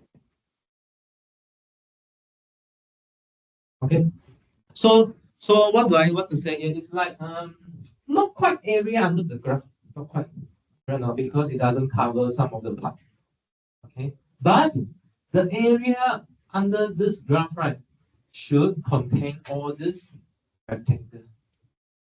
But not the first one, not the first one. Not the first one, right? Because here, if you include the first one, does this integral converge or not? Does it converge? If you integrate from 0. Doesn't, right? It doesn't converge. Converge or not? I didn't know. I forgot already. Need to try and compute. But anyway, we can start discussing from 1 to infinity first. Because the first one is what? It's just a number, right? It's just a finite sum. Just now we say what? What did we say? A finite number or sequence won't affect your convergence or divergence. Okay? So we can simply start from 1 first. Let's see area under the graph. Is it finite or not? Okay. If the big guy is already finite, right? For sure, some of these rectangles should be finite. Small, even smaller number. Correct? Because cover less thing. Okay. So let's try and compute the area under the graph. Starting from 1. Okay. We don't want to start from 0. That part and blow up. So how to do this? To do this here. So if you want to do this integral with infinity, what is it called? It is called the improper integral. So how do you do improper integral? You need to take the proper integral first and then take limit. Okay, take the proper integral and then take limit. Okay. So for the proper integral, I think it's easy to calculate, right? So what do you get? Simply minus 1 over x, right? Okay, and then what's this limit here? This limit here is 1 over t minus 1 over t plus 1. And then this is simply 1. Okay, and out to 1. Okay, but what can you see from the picture here? So if I add the second box, okay, up to the end, this should be less than the area of the under the graph, which is 1. So we know that from the second box to the end is less than 1. What about if I add the first box in? It's simply just 1 plus all the rest of the box. And then all of this is just simply less than 2. So this means what? So this means that 1 over n squared should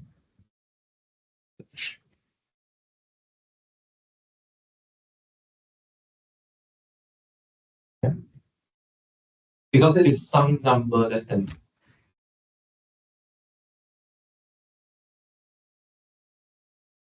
Okay. This is the example. I haven't shown you why this is always true. You can do this, but this is an example that you see first. Later, I will get you the right statement. There's another case. Okay, there's another case we can do here. Okay, there's another case we can do here.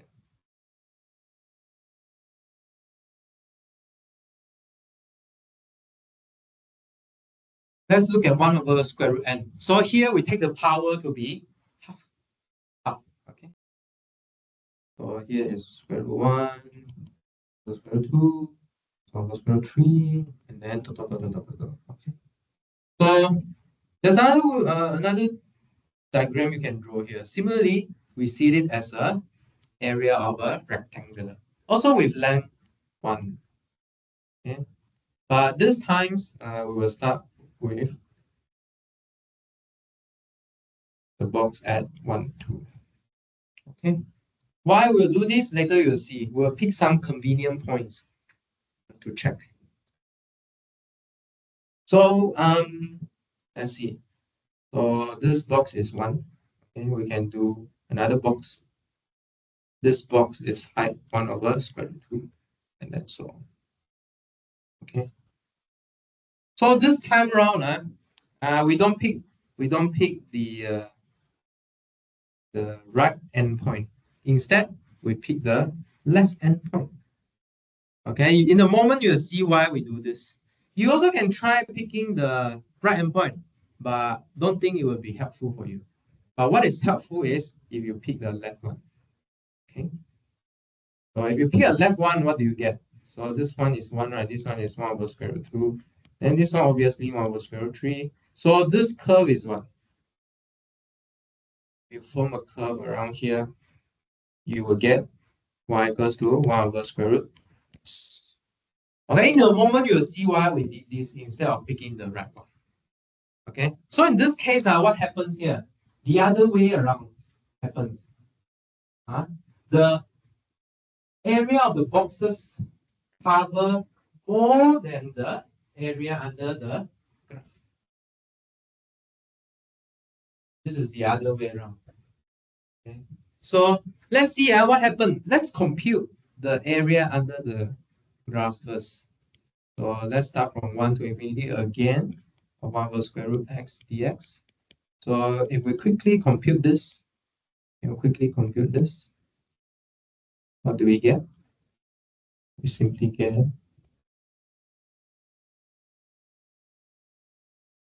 2 times square root x from 1 to t, and you get limit t to infinity of 2 times square root t minus 2. You get, what do you get here? Infinity diverge. This area diverge. The area under the curve is already so large, and then you have few more. Should you diverge also? You should diverge also. Okay, so since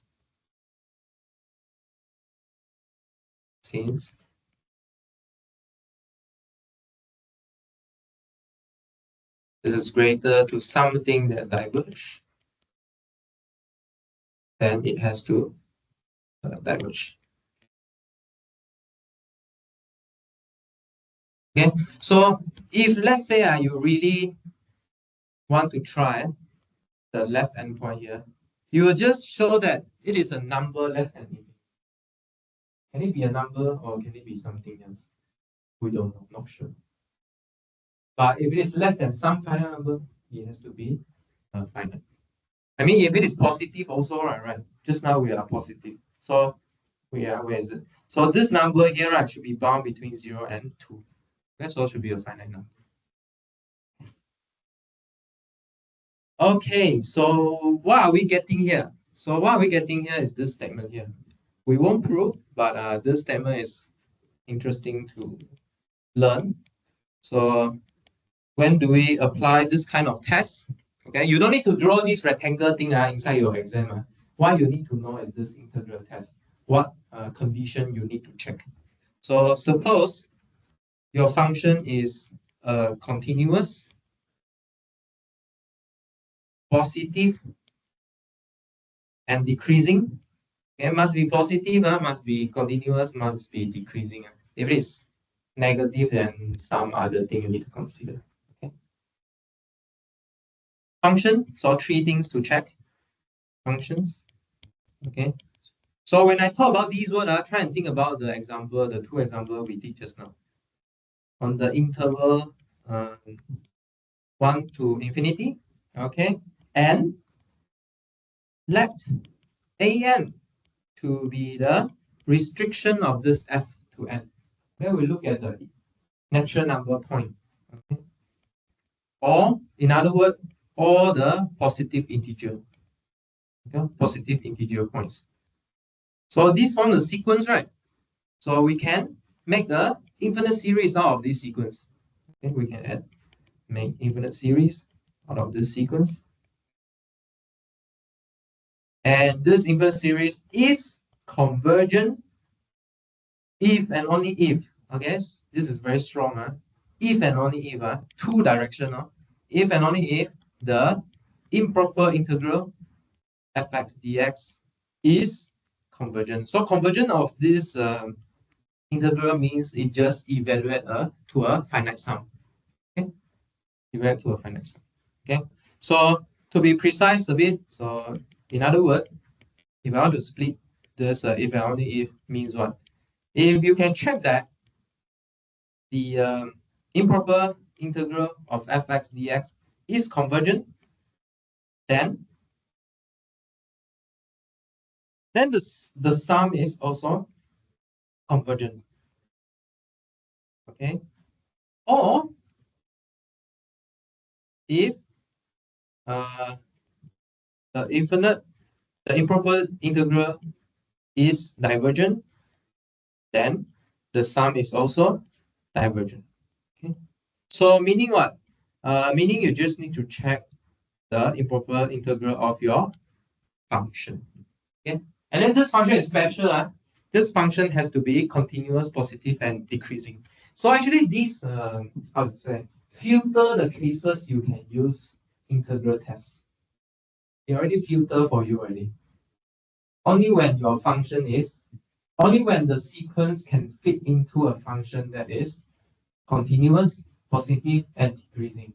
I think most importantly is the positive and the decreasing part.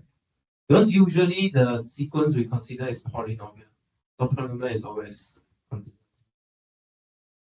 at a proper point. Okay. Yeah. For this training, you need to check on every time. What time is it? 44.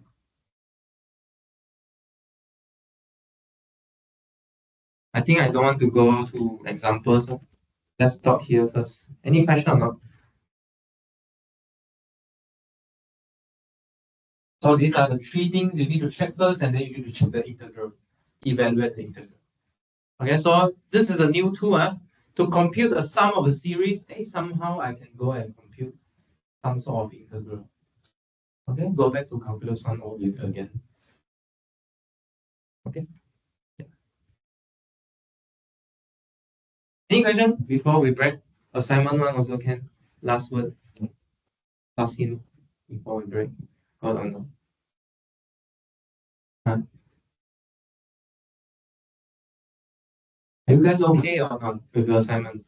Are you cracking your head? Hey, if you're cracking your head or your head there, that means you are on the right track because you are using your brain now. Okay, so if you seldom use your brain, you'll get headache easily. Okay, it's like gym. Anyone do gym here? You Big Xiong do gym. So if you do gym, you must feel painful one, you know. If not, your muscle cannot grow one. You have to tear your muscle first, and then your muscle will recover. See, I also go gym. No muscle, correct. So you need to do a proper way. Do it the proper way. Okay, and then we will give you the proper way to do it. Okay. If no question, you can feel free to email me, message me. We'll see you next week.